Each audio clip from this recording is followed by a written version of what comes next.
Oh, welcome aboard, Brent. Good morning. Okay.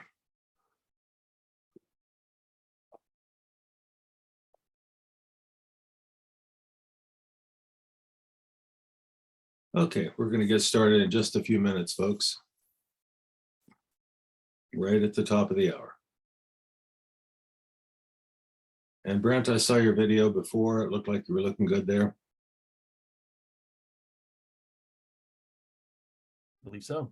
So we got our audio and video dialed in. Okay, great. Great. Okay, well, we'll get started at the top of the hour then. Excellent.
Okay, welcome everyone to Real Balance Global Wellness Services monthly webinars.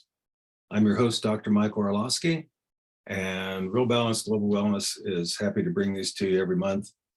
We are completely approved by the National Board for Health and Wellness Coaching, which I was a founding member of, and I'm happy to continue to be an active board member emeritus of. We're also completely approved by the International Coach Federation for approved coach-specific training hours. So not only continuing education, but you can actually have the opportunity to work toward your ACC by taking Real Balance classes. These opportunities to learn are brought to you every month, and the past ones are archived at realbalance.com. Since you've registered for this webinar, you'll be receiving a email that will show you how to access the recording if you want to view it again or share it with others. And you can take a look at all sorts of wellness resources that we have in the wellness resources section of our website, realbalance.com. So the way this works is you are muted upon entry, and we're going to see if it's the chat function or the Q&A function that is operating for you today, and see what's available to you. Zoom has been kind of playing back and forth with that, it seems, and we'll see what works. Anyway, what we're really happy to be doing, though, is introducing this topic and the speaker once again. We were with you last month talking about what financial wellness is and how it's related to health and wellness coaching. This time, we're going to be having Brent Hines, the executive director of the Center for Financial Wellness and the director of the Foundation for Financial Wellness, I should say, join us to really explore how this can be a benefit to you, to add it to your coaching practice, how you could do that, what it would look like.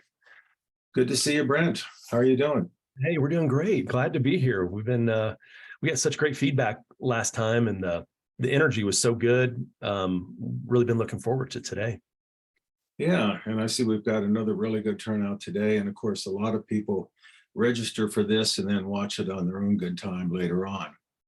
So let's just jump right in, and maybe for some of the folks that weren't here before, or to jog memories, give them a little more information about the foundation and how it works. And then we're going to do a quick recap of what we covered last time, and then get into the new stuff. That's right. Yeah. So the Foundation for Financial Wellness, we're a nonprofit. We're a 501c3. We're not a wolf in sheep's clothing. Throwing around the term financial wellness like is being done, unfortunately, out there so much. We talked about that last time. But our mission is to improve lives through our behavioral-based financial wellness classes, counseling, and certifications. A distinction. Sometimes there can be confusion. In our world, counseling means post-class, one-on-one. Think like professor's hours back in college. It means something different oftentimes in the coaching industry. So when we say counseling, we just want to be clear about that. We're built on a wellness chassis. So this isn't just about education. So we have a cliche here that we say all the time, but we mean it. And that is education without action oftentimes is of little value. So we want people to take action. Yes, we want them to get educated. We want there to be awareness, but we want there to be behavior change. So my background was always from a behavioral economics. I'm a recovering financial advisor, self-admitted. It was a prior life. But when we tripped into the wellness industry, we were delivering classes from a behavioral economics through a behavioral economics lens, which fascinated us. And we met a wellness professional at NASA, of all places, Johnson Space Center. And she changed our life she said, do you know how close you are? Why aren't you building this on a wellness chassis? And so the story went, our life changed forever for the good back in 2010. And here we are today doing work with Dr. Orlowski. Mm-hmm.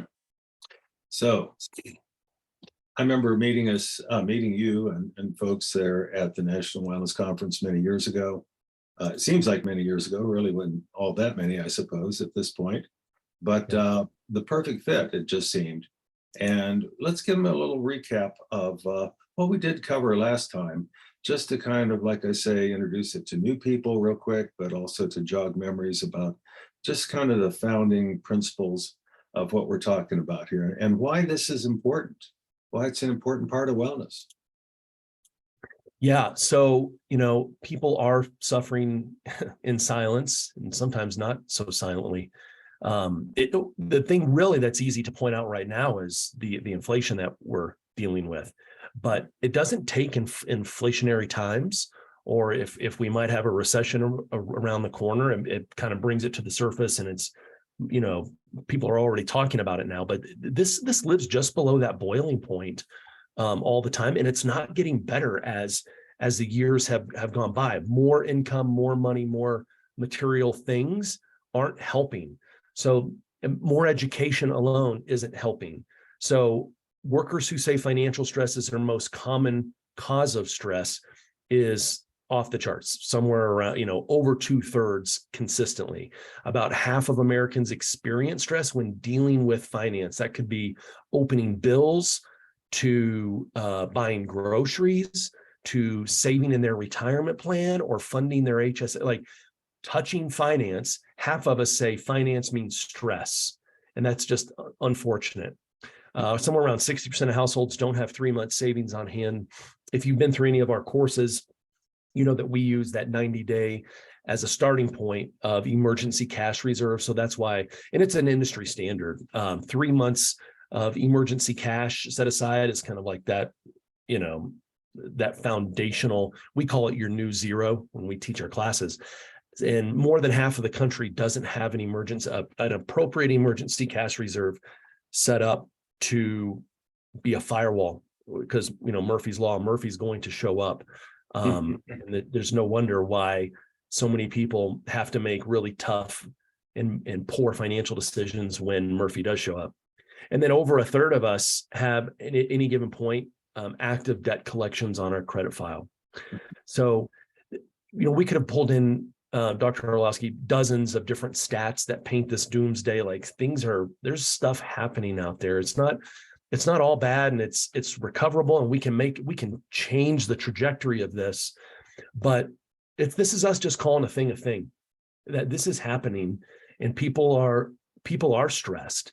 And the people who these professional coaches are working with, just like at work, people aren't leaving these stresses and concerns and worries in the car, or, you know what I mean? Or I'm going to put it in the drawer when I log onto my Zoom session with my coach. Like, no, it's there, it's bubbling, it's churning, it's always at least below the surface, if not above the surface. So now that we're here together today, it's like, of course, coaches should care and know about financial wellness and be equipped.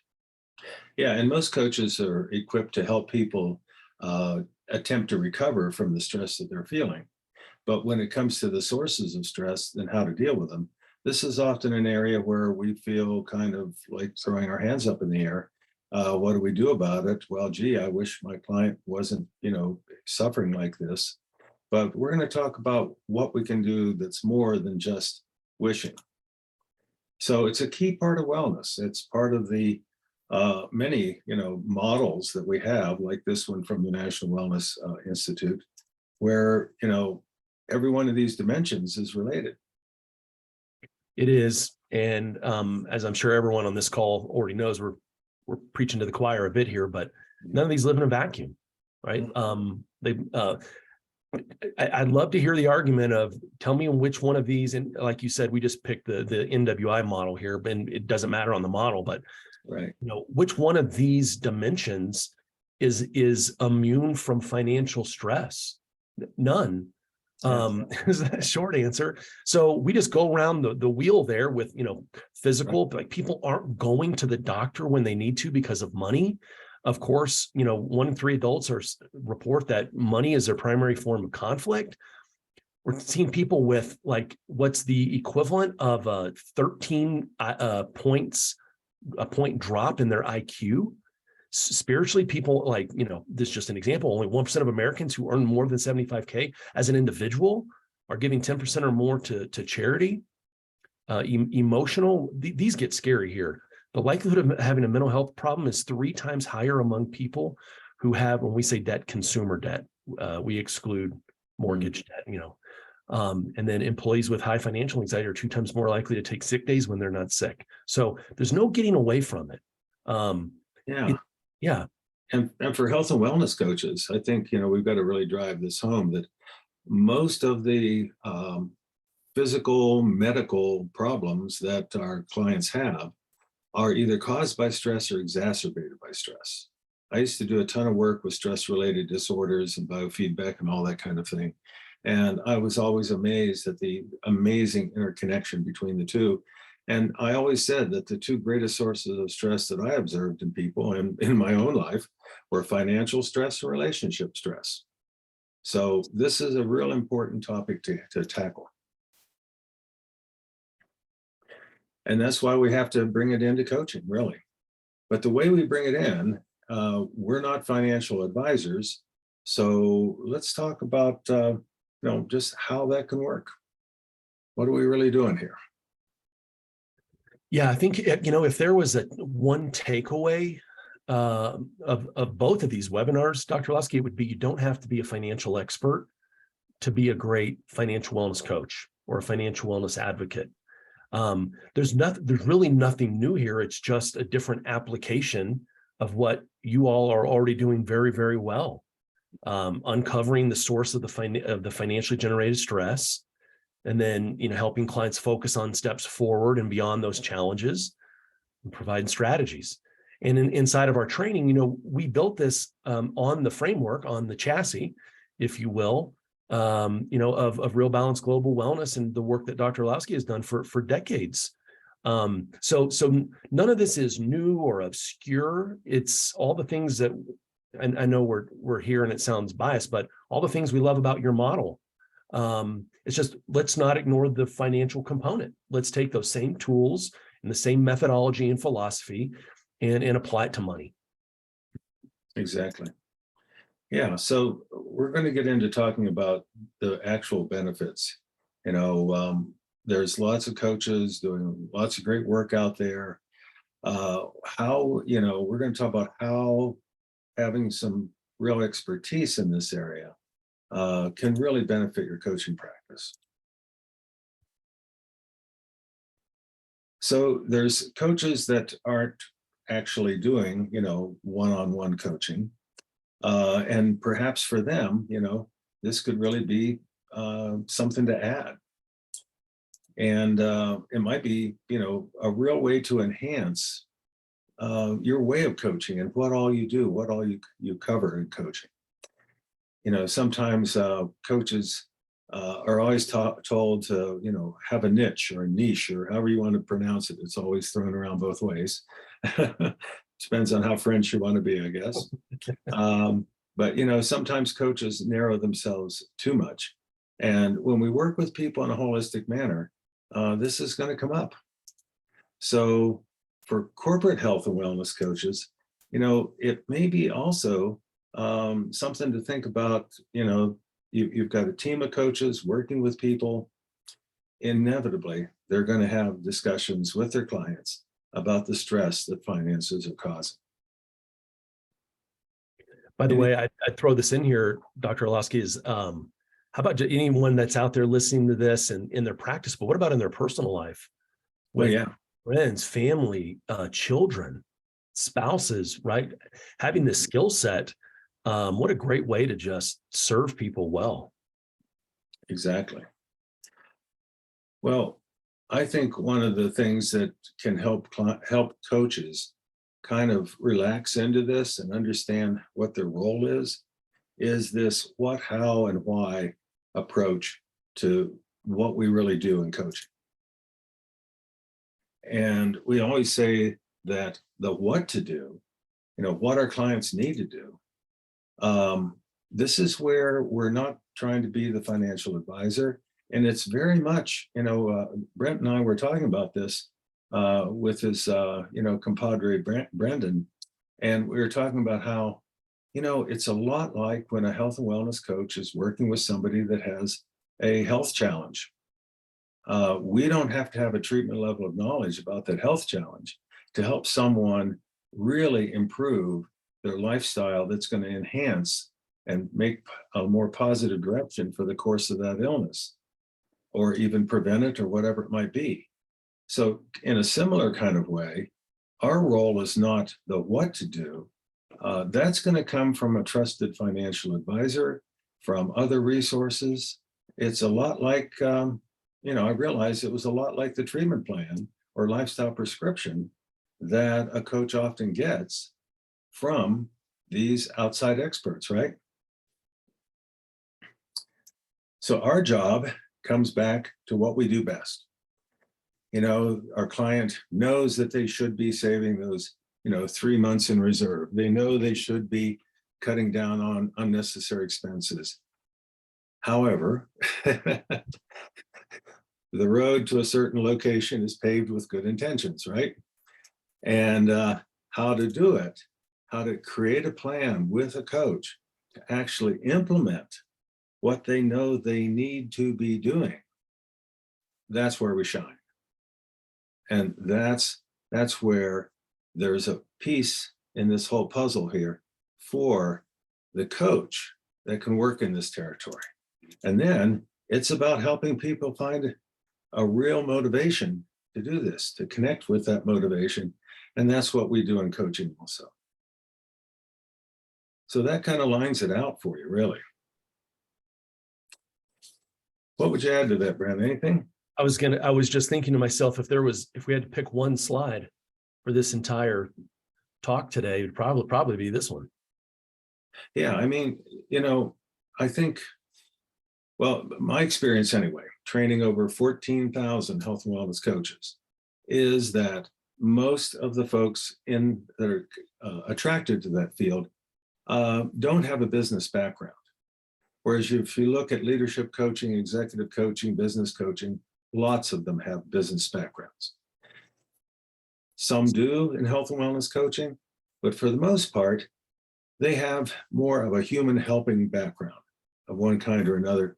And they're that kind of person. They often don't have the business background. So sometimes it's easy to think, well, geez, I'm no business person. What do I know about helping somebody with financial wellness?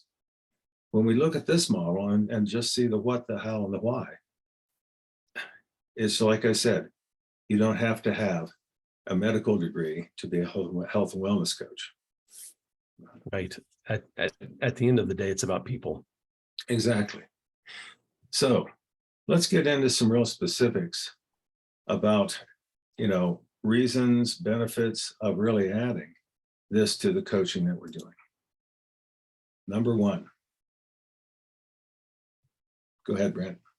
Yeah. So personalized education to your existing clients is, maybe it was an issue of, well, hey, I didn't really feel like I had the content prior, or I didn't have the model to follow prior.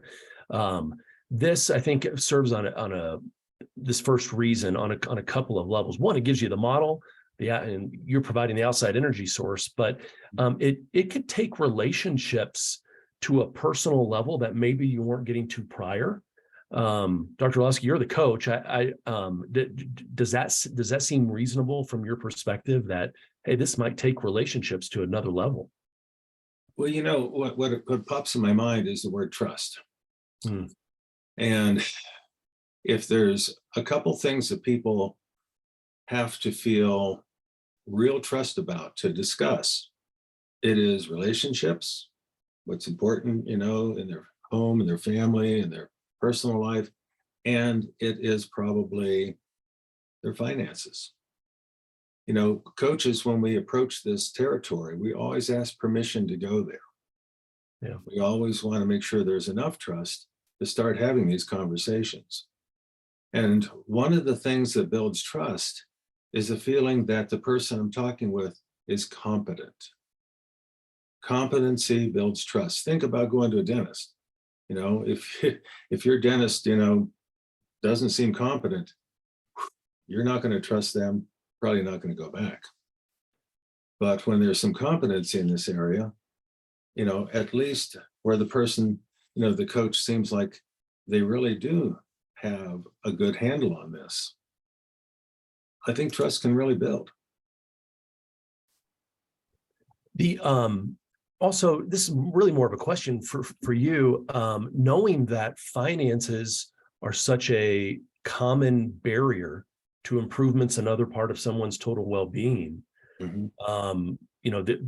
taking this personalized education to the existing clients allows the coach to be better at what they were doing prior. Correct? Yeah, that makes a lot of sense. Absolutely. Yeah. And I would also, in the financial world, if a financial professional is, only does investments or only does insurance or only does estate planning, right? They oftentimes, by the client, I don't know if there's a direct correlation here, but I think the principle applies. They can be viewed as more interchangeable. The client, what we would refer to in business planning, the client is less sticky. Where if a firm has wealth management, tax planning, estate planning, the investments and the insurance, and the client comes in and goes, I can't imagine life without them. Because they're not, it's much less transactional and it's more relational. Does that apply in the coaching field as well?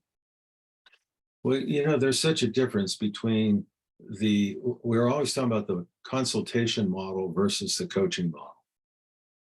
And you're right, we go to a consultant, like if I'll use the medical example, we go to, an eye, ear, nose, and throat doctor for one thing, a, urologist for something else, et cetera, because we want expert consultation.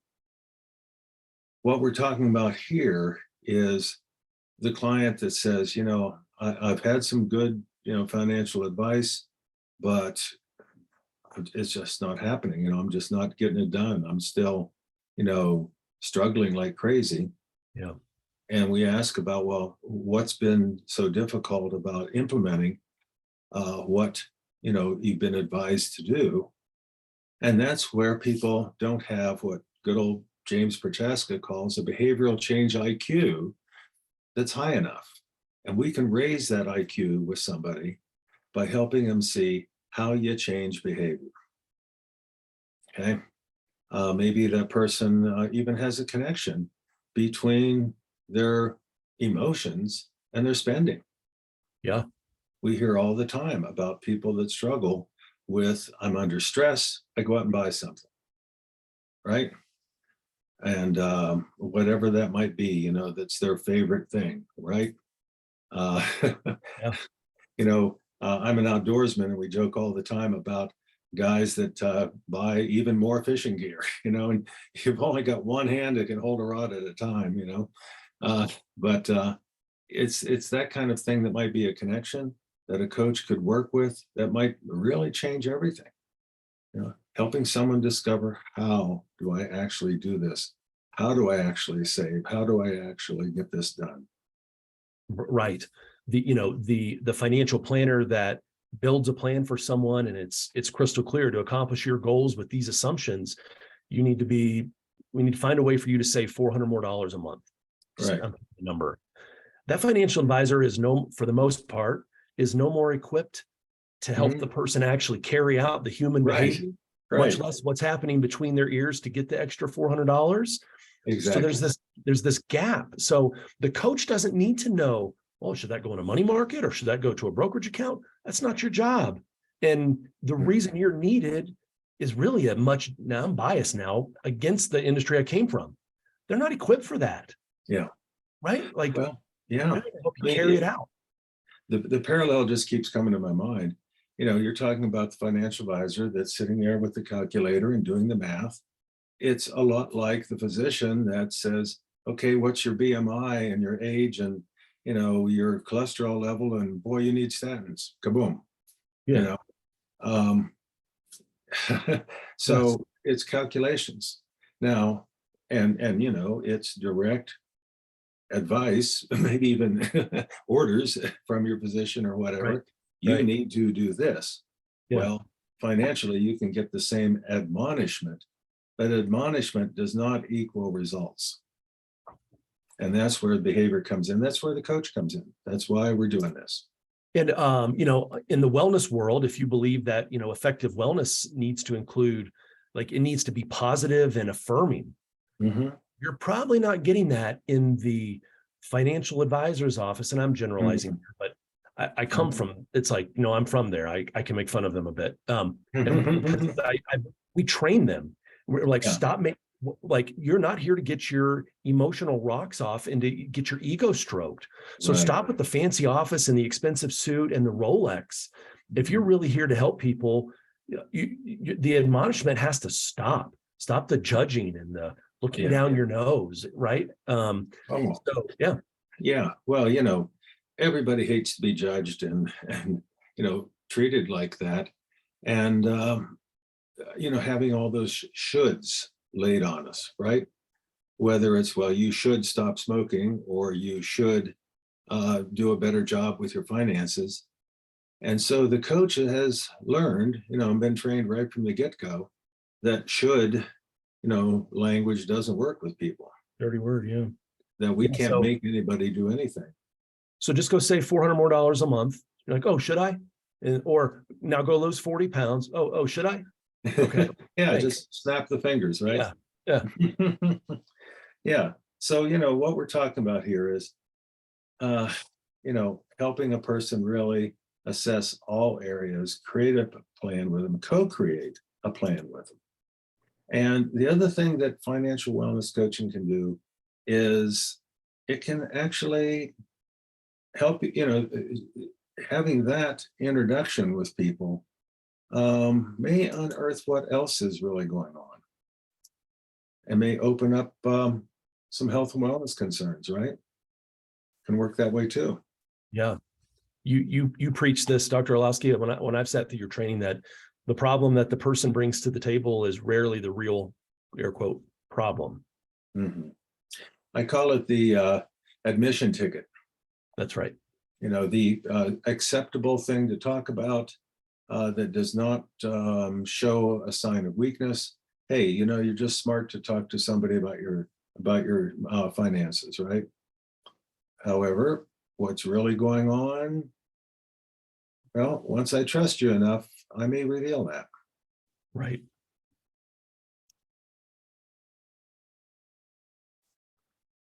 And who knows what, may be uncovered. Perhaps what you're talking about is a person whose, health and wellness concerns are threatening their ability to continue to make the income they want to make. Right. Well, Doctor, another question for you here. If someone shows up in the mindset of fight, flight, or freeze, and they're in survival mode, Yeah. right? Like, we got to get out of there before we can go to, some of these other coaching. Like, don't talk to me about the tightening in my chest right now. I'm about to lose my home. Mhm. As you're speaking of that survival mode, and just before, I was thinking of good old Maslow's hierarchy of needs, right? And I'm always saying that when people, are in real crisis of, had a setback, diagnosis, loss of health, or let's say they're in financial crisis, and it may be related to a health concern. What we want to be talking with them about are those lower levels on that pyramid that Maslow always talked about. The survival stuff, the safety and security stuff. Will I be able to continue, to make a good living here, to provide for my family, to keep a roof over our heads? Will the debt smother us? Yeah. Boy, when you're on that level, you need to be met on that level. Right. We it may sound a little squishy, but meeting people where they're at is so important. And that, no fly zone for judgment or blame. Mm. It's rare and it's hard to find. I'm sure most people here with us today, if you've been on this earth long enough, you've lived through those peaks and valleys, and we can all relate. And when people have financial worries, usually the only people they feel safe talking to are family and friends. However, that can be wrought with difficulties because that's where a lot of history gets in the way, a lot of judgment, a lot of opportunity for others to criticize, to bring up past mistakes. If you had only majored in something really practical in college, or lines like that you can get from families, right? Yeah. Yeah. So the coach is that independent person who is going to meet you there without judgment and yet still be able to really affect your ability to succeed at improving your situation. So a third benefit can be actually helping people, with the whole process of setting goals, achieving goals, and that's a lot of what we do. So my goal is to be that young, that fit on that sailboat. We can talk about that later. Yeah, well, let's work on that time machine, right? Oh, I know you do like sailing, and yeah, and for me, it's all kinds of outdoors activities and things like that. Everybody's got the things that they want to have the freedom to be able to do. And when you're putting one foot in front of the other, just trying to, meet this month's expenses, these are just pipe dreams, it seems. right. So helping people get there is a lot about planning, isn't it? It is, and having my background in finance, and then my second life mainly in wellness, and now as we're learning, in relationship with you, this whole coaching world, and I've had a handful of coaches in my life. I would say, from my unique perspective, no one's better equipped to help with these goal setting and goal achievement than the coach. I mean, you guys are wired for this. This is your thing, and to have the model and the methodology now, to be able to apply it towards these incredibly important financial goals. I mean, if you're not doing it now, boy, this one fires me up because we've been doing it for over a decade through the foundation, and it is just so rewarding to see someone make progress. And when they come back and celebrate in, those meetings where, there's the meetings where there's tears in the eyes for the good reasons and the bad reasons, and those joyful tears when they've accomplished something, where there's no money that you can't buy that. Well, yeah, and you're right, and that's the thing about coaching. We've really taken this whole goal setting process, this whole planning process, and really made it very behavioral. Where it's co-created, number one, so the person has buy-in. They're not doing anything they don't want to do, and they see the point in doing it. And what's really great is we teach them how to track so that they avoid self-deception. How often am I putting money in my savings account? Okay, I'm tracking it. All right, I'm not just, I think I did last month, maybe. And we're also, of course, the kind of the touchstone in coaching is accountability. If I know that I have to meet with you next month or in 2 weeks or whatever it might be, and talk about how I've been doing on what I've been tracking, I'm going to be a lot more consistent. Yeah. I'm going to be a lot more diligent. I'm going to be aware of it a lot more. Part of it is just being aware because, busy life and putting one foot in front of the other, and then the stresses of who knows what going on outside of that. We forget about this goal that we're working toward and all the little steps that it takes to achieve that goal. Right. All the negative self-talk that happens in isolation. Oh, and boy, if that's the other thing, coaches are equipped to help people deal with that negative self-talk, the attack of the gremlin. And if the gremlin wants to really take the legs out from under you, they're going to go for the pocketbook. They're going to go for how you are not being competent at managing your finances. And boy, that's driving the stiletto right through the ribs, isn't it? Yeah. Yeah.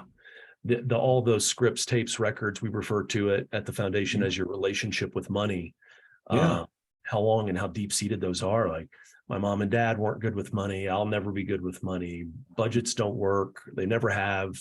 I don't Right. stand anyway. I don't have the self-discipline, Yeah. you know, millions of those. Are budgets like diets? That they are. We actually don't call them budgets because it's such a dirty word. We call them spending plans intentionally. Okay. Yeah. And I say the budget is to your money what the calendar is to your time. Your calendar is not a dirty word. You have a finite number of minutes and hours every day, every week, every month. If you have an income, you have a finite number of dollars. So why is it such a shift to go to, I tell my calendar where time is going to be spent. Why can't my spending plan tell my wallet where money is going to be spent and or saved? Excuse me. And again, it's the conscious awareness of it. I mean, and that's what coaches are talking about with people all the time. Yep. Yeah. How can we make that a positive, affirming? I'm actually in control with a budget. It's the opposite of doing without. No, actually, I'm in control. It's a spending plan and I own it. My fingerprints are all over it. And you know, as you say that, it reminds me of how many times I've coached people and I've seen that when they feel like they do have greater control in their life, the stress level plummets. Yes. When you feel like you don't, it just skyrockets. And if you can get that a win as quickly as possible, whatever the chemical releases, the dopamines or whatever, that's a Dr. Orlovsky question. But that feeling of, oh my gosh, there's a win, I want another. And then we start building a snowball in a positive direction versus, oh my gosh, this is a marathon, I'm not built for this. Right. So, you know, if we're going to do a holistic approach to coaching, this is an area we're going to want to definitely be including, right? I mean, one of the things that one of my favorite quotes ever is from John Muir. And he would say, tug on anything in the universe and you will find it inextricably connected to everything else. And that is so true for health and wellness. You know, it's like throwing a pebble into a little pond and you see those ripples, they go out to every corner of that pond, not just where the splash occurred. Right. So finances can be the same way, positively or negatively, right? That's right. Yeah. And it's just throughout my experience with the foundation over the years, sometimes it takes the smallest increment of change or a shift or a small win. And it's amazing how little it took. If people out there weight lift and, you know, you get that last rep, and if you've got a spotter, you think you're done and it just takes that tiny bit of help and you can get that last rep finished. There's a financial wellness version of that, that oftentimes people are just that close and don't know it. Yeah. And, you know, again, the whole argument for coaching is you're not climbing that mountain once again, all by yourself, going up so far, turning around, coming back down. Yeah. Instead, you've got a guide that keeps on going with you. That's so huge. Right. So let's talk about how this can actually kind of broaden the client base that you're working with. Yeah. You know, this can be, you know, coaches would kind of like this, just this mindset, like, boy, this can sometimes be a touchy, private, taboo-ish topic. Like, isn't it okay to do well by doing good? I would say, of course it is. So yeah, this is a terrific way of growing your business. Now we're starting to bleed into my expertise, really, you know, growing a business and the financials and your income and your ability to even serve more and whatever your goals may be with your practice. This can only, give you more options. If this is something that you really want to harness, it's there. And there's such an enormous need. Yeah, and as you were saying that, the other thing that occurred to me is a lot of the coaches that are going to be attracted to doing this kind of work are usually independent coaches who also have the job of building their own business. Yeah. Also have the job of, upping their own entrepreneurial spirit and getting support for that. So this is all, it's another one of those wonderful things about health and wellness coaching is we end up being more healthy and well ourselves, right? And, Right. Right. why not along this line too? Yeah.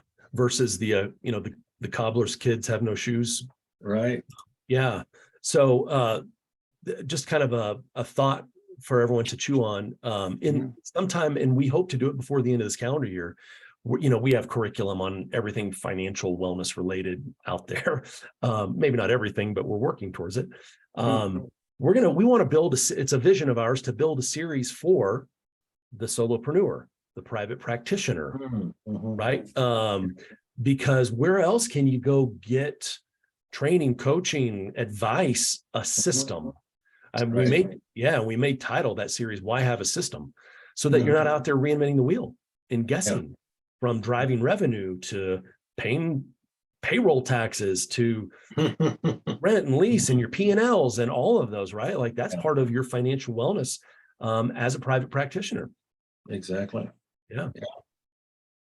Well, let's talk a little bit about how this works, and then let's get into answering some of the questions that are already coming in the Q&A. Yeah. So let's take a look at how people can actually move forward with this and become a certified financial wellness coach. Yes. So this is what we spent some time tirelessly building together here. So like we said earlier, it's the mashing together of really three principles: the financial principles, wellness principles, and coaching principles, so that we're really trying to we're trying to raise the bar of what makes a great comprehensive coach, not trying to turn a coach into a financial expert. So that this is something palatable, it's actionable. You can begin using this day one. We did build it on the Real Balance Global Wellness chassis of tools and methodology. If you want to speak to that, Dr. Orlowski. Yeah, that's something that really came out of some of the first meetings that I had with Brent about how, what we call the Wellness Mapping 360 methodology really spells out a very doable, understandable method that coaches use. And it really breaks it down, I like to say, way beyond SMART goals. Not everything is a goal. And we've really found a way to help coaches and clients see how they can co-create a wellness plan and implement it. And that methodology for behavioral change, which is based in plenty of psychological theory and research, my own background as a PhD psychologist, it really is a fit for helping people to work on this area of wellness, just like any other, really. So we really put together an offering for coaches where they can learn, really how to do this, how to become it. And we have a course with 10 modules. And we're not going to give you a big, heavy sales pitch here at all, but let's just acquaint you with it a little bit. And, you can go to our website, find out more information. Yeah. So the way that this is built, it starts with wellness and coaching theory, and then evolves into more practical applications of financial wellness coaching. So a little bit like the structure of even today's conversation, we go back and review. We're here, right? And then, okay, great. We know that. So we believe this to be true. Yes, they're building blocks so that we're not just diving straight into, here's how you help someone build a behavioral-based debt elimination plan. You're like, okay, well, that sounds cool, but in obscurity. I'm not exactly sure what to do with it. So it's built in such a way that there is some, if you've gone through Dr. Orlowski's training in the past, you're going to recognize a lot of, especially the first half of this training. But it absolutely is robust, and it's built to be systematic, based in behavioral change, psychology, human motivation, the basic personal financial fundamentals, and professional coaching competencies, the things you would expect. I mean, if you really believe us that we've mashed together coaching, wellness, and finance, it's got everything that you would probably think. Yeah, so the training outcomes that we're looking for is for you to get a solid foundation in financial wellness concepts that are going to, like we've been saying, affect lifestyle and well-being. You're going to be using this wellness mapping framework for financial wellness coaching. And you're also going to be bringing in what you know about coaching. You're going to be finding your own way to do this. But I think what you're going to find is that it's going to reinforce your coaching skills that you have already, help you deepen them, but also, very importantly, something that, we talked about meeting somebody where they're at. Well, the whole readiness for change theory of James Prochaska is so relevant here. We can't expect people to just jump into action. That financial advisor said, save more money. Well, how ready am I to save more money? It's not just that simple. Where are they at in that readiness for change stages and process? And helping them also to understand their own motivation. And like we said before, have that, I love to call it loophole-free accountability, where we're not dodging taxes, with those loopholes, but instead we're not deceiving ourselves, because really we're just helping people be accountable to themselves. So I'm just going to put up this information here for you, and then we're going to start taking questions and get some discussion going. We've already got a few in the Q&A. Please add to that, because we'd love to take those questions. And if you want to sign up today, you can get a serious discount here. And here's the link that you can use. We can also put this link, I'll put it in the chat function or a chat or a Q&A function once we start, discussing that. Anything you'd want to add to that, Brent? No. That's how you do it. It's that link. With the chat turned off, I can respond to one of the questions and put the link in there if that's easier for people, that we don't have to try to figure out what that long URL says. Yeah. So tell you what, while you're doing that, if you could do that in the Q&A, I'm going to go ahead and get started on some of the questions, because we've already got a couple already that came in even earlier. Put on my silly glasses here and see what we've got. So Susan was saying that she just says, love it. We as coaches have to focus on how can we support and guide our coachees through behavioral change with the pieces they have in their lives at their present time, help through the roller coaster of life. Yeah, it is certainly a roller coaster sometimes, isn't it? No kidding. And Sherry is there saying, so how can or cannot self-disclosure work in financial wellness coaching relationship? Now that is a really good one.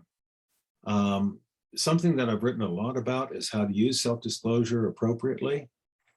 Self-disclosure here is probably going to be valuable when you talk about your relationship with money, not, how much you have in your bank account. You don't need to reveal, your financial status to your client, but you can certainly, when there's an opportunity for empathy, when there's an opportunity when someone is struggling with something and you can really relate, like, oh yeah, I know what it's like to not have enough money for lunch. I know what it's like to, whatever it might be. And that could be really valuable. That can really build trust. The key with self-disclosure is always get the self-disclosure made quick and to the point, make it relevant, and get it back to the client. Put the spotlight back on them. Inquire how you sharing that lands with them, affects them, what it puts them in touch with, and start talking about them. Let's see. And from Linda, we've got, this may have been discussed in the first session, but are there some free resources our clients can utilize to learn more about the what? Example, the industry standard is that 90 days of cash is the ideal emergency situations. By the way, this is amazing and so timely, right? Yeah, what are some other maybe easy access sources? Well, Foundation for Financial Wellness, I would think, would have some. Yeah, I think they do. We have our premium and custom programs that we take out to employers, but we intentionally built a core. It's really a subscription model, but just think of it as a financial wellness portal, no cost. Literally anyone can log in, set up an account, and start accessing things that are self-paced study. We have live events. I know this sounds like a shameless plug, but it's why we created it, to reduce the barrier of entry, so that literally, as many people as possible, if they can get an internet connection, they can start accessing some of these basics. And then if they did want a premium, literally it's like a few dollars a month. The financial wellness portal it's not a money grab. That's the nonprofit. That's what we do. It's why we raise money to keep that thing up and running. Of course we do the more extensive, high dollar, high ticket stuff, but for this purpose, you can come in and literally spend $0 and get value. Mm-hmm. Well, and that's where I think anytime we start hearing about the money aspect in coaching, we have seen so many coaching programs out there that are shameless, get rich quick schemes. I mean, I'll be pretty blunt. This is not what we're talking about. This is a true nonprofit 501c3. This is an opportunity for your client, like Brent just said, at no charge whatsoever, to get some of this key information they need. And I'm sure that, part of that information is then probably listings of other resources that are out there for people, so that can be kind of a hub that people can work on. Ashley is asking, is there a research article for the percentage you've posted? Ashley, get in there again and tell us what percentage you're referring to, and we could probably refer to that. If it's anything from the deck, if anyone here would like a copy of the deck, and that has all of our references or resources, I'm happy to send it. So when this is over, everyone that was on this webinar, by the way, is going to receive an email basically saying, hey, thanks for attending. If you need the link and are interested in enrolling, here it is again. And then I'll be sure to ask my staff to put a copy of this presentation deck with all of the references. So that should cover it. Mm-hmm. And Pam Stropko, an old friend of mine, is asking, is this financial wellness coaching program continuing education accredited? And I believe the status for continuing ed depends upon what organization you're looking for continuing education through. It is not accredited through the National Board for Health and Wellness Coaching at this time for continuing education credit. I do know that. Do you remember the status of any others? I know we were, and people can also always petition their organization, no matter what organization that is, for continuing education credit. Now, Ashley is also saying it doesn't appear the code is supported. We'll get Brendan on that. I bet he's working on it right now if he hasn't already addressed it. We'll get an answer to you, Ashley. All right, and Rashmi is saying, could you please talk a little bit more about how do you coach someone who has a situation like losing a job or a sickness, a situation where they're struggling with finances? Well, I think that's probably one of the many situations that our clients, can bring forward in coaching. And I don't know that there's a specific way around coaching that, other than how we would coach with any of our clients, really. I know that's not a very good answer, but part of it, I think, especially when it's something like that, is genuineness on your part, genuine empathy and understanding, giving that person an outlet, someone they can talk to, helping them kind of process the grief, of a loss. Losing a job is something that puts you into grief. Um, or maybe even an illness that's like a serious diagnosis or some kind of health event that is very powerful. So again, meeting the client with the human relation skills that we have is paramount. And then we can get into the creating a plan and the what to do about it. I think one of the things I'm always talking about is, first acknowledge that person's experience, validate how they feel about it, and empathize. And then you can move on to working with, strategies and what to do, that kind of thing. Yeah. Let's see. So the percentage that I actually was referring to, the percentage of individuals from thriving 7% in the areas of well-being, as well as the percentage of 66% doing well in at least one area. That was that slide we had earlier. And I could try to bring that up if you want. I don't think we have the reference on this. Was she asking for the where that? What would be the source of research for that one? I think it was this one right here. When we're talking about the different dimensions of wellness. Let's see if I can quickly grab that. So about 2/3 of the people were doing well in at least one area, but only 7% report thriving in all those areas of wellness. And that might be referring to the National Wellness Breakdown of that 6-dimension model. Yeah, I don't have it right here in front of me.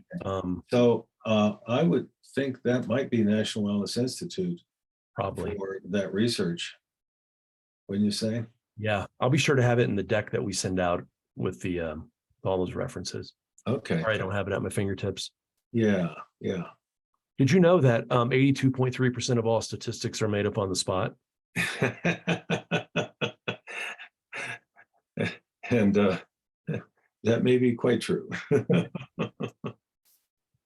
Yeah. I have answered a few, Dr. Orlowski, and in the Q&A box, there's the link for enrollment. And then Brendan got back to me on a PM here and said that SAVE75 should work now as the discount code. Oh, okay, great. Yep. Either capital S or lower S. He made them both. That's a good idea. Yep. And then I did provide the link to where people can go get the free financial wellness portal. Mm-hmm. Yeah, I'll tell you, people love, computers love specificity, right? Yeah, sometimes. Well, I want to thank everybody for showing up today and for all this interest. We had a really great turnout. And like I say, lots more people that are, going to be watching it on their own time. So, one of the things I want to remember to remind people is, check out all our new classes that are starting right now. We have helped thousands of coaches become approved by the National Board and the ICF and all kinds of things. So our training is recognized as really a leader in the field. And our next webinar will be again on the last Friday of the month, February 24th. Our topic isn't announced yet, but sign up for our newsletter, stay in touch, and you'll find out. So please check it out at realbalance.com, and also follow my blog, which you can find right on the newsletter, or rather right on the website. You can also go to realbalancewellness.wordpress.com, and we're going to be having the blog up there written by Brent here fairly soon, more about financial wellness. So feel free to be in touch, give us a call. We do a lot of career coaching, I'll say, right over the phone, and can really help you to become the kind of coach you really want to be. So really want to thank my guest, Brent Hines, and all the fabulous work that you're doing. I'm really excited about offering this course through Real Balance and in conjunction with the Financial Wellness Foundation. Thanks everybody for showing up. Be well, and I guess be wealthy, huh? I love it. Thank you all. Thanks, Dr. Orlowski. You're very welcome. Bye-bye now. Bye-bye.